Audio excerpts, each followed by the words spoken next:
कहना चाहता हूं कि जिस प्रकार से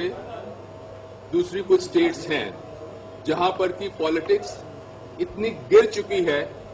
कि आप उसका अंदाजा भी नहीं लगा सकते हैं, उसमें हर तरीके की इंट्रीग चलती है, वैसी इंट्रीग्स, वैसे प्लान्स,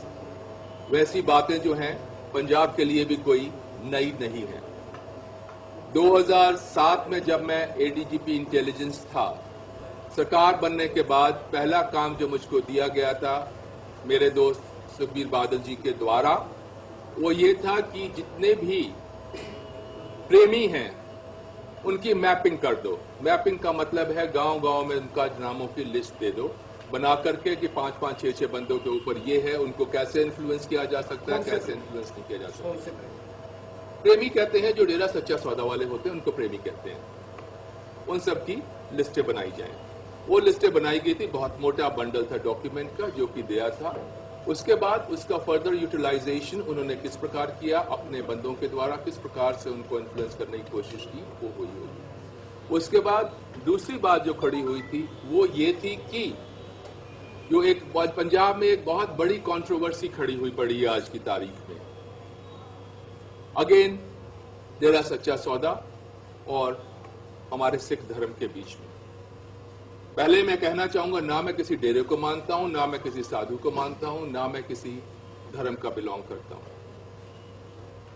कुछ समय पहले मैंने कहा था कि शायद अगर किसी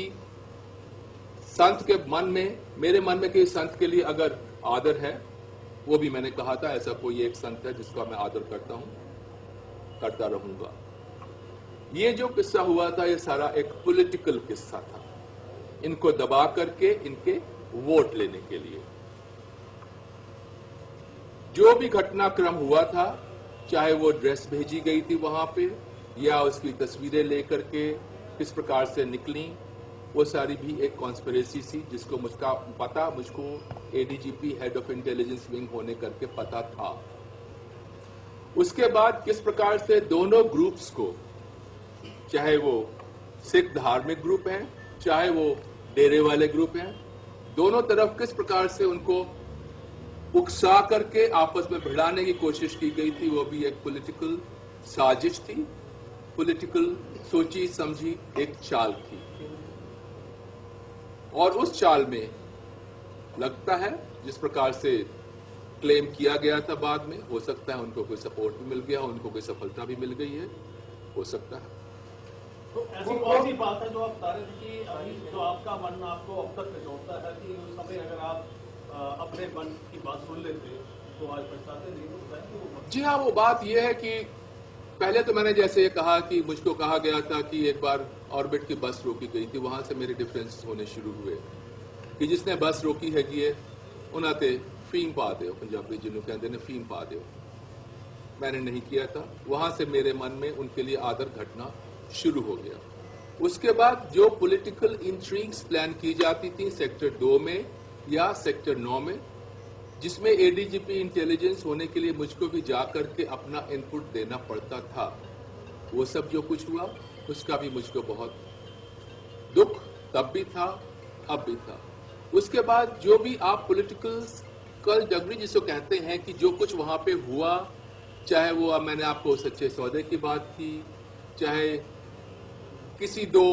फैक्शंस को एक दूसरे के खिलाफ लड़ा दो, भिड़ा दो, इस तरह की प्लानिंग इंट्रीग्स जो हुई हैं, और खासकर सबसे ज्यादा ये जो 2007 की लिस्ट है जिसके बारे में मुझको पहली बार झाड़ पड़ी थी, ये आका जी इस तरह की लिस्टा नहीं बनाई जाती ने जो मुझे कोई हो जाए तो आके पर्सनली दसिया जाता है। और उसके बाद उन बंदियां दे नाल गल करन दे बाद भी उन्हां दे उत्ते कोई एक्शन नहीं होया। और नशिया दा व्यापार लगातार पॉलिटिकल संरक्षण दे थल्ले, पॉलिटिकल हिंदी में बात करनी है, पॉलिटिकल प्रोटेक्शन के अंदर जो पंजाब में चल रहा है, जिसमें कांग्रेसी भी रिस्पॉन्सिबल है, इन्वॉल्व है, अकाली भी हैं, बीजेपी वाले भी हैं, और पुलिस ऑफिसर्स हो गए, कुछ एनजीओज हैं, कुछ और एडमिनिस्ट्रेटिव सर्विसेज वाले लोग हैं, क्योंकि लाल बत्तियों की गाड़ियों के बीच में भी नशा दिया जाता था। और ये सब गाते मुझको नेचुरली, क्योंकि हेड ऑफ इंटेलिजेंस था मैं, तो पता मेरे नोटिस में आती थी। इस चीज़ का मुझे होता है कि शायद ये पंजाब में जो इतने नौजवानों ने 2007 से लेकर के आज तक अपनी जान खोई है, शायद किसी हद तक उसे मैं अभी रिस्पॉन्स वो जो लिस्ट में आज आपने नाम बोले हैं उनको लिस्ट में मुझसे पूछा गया था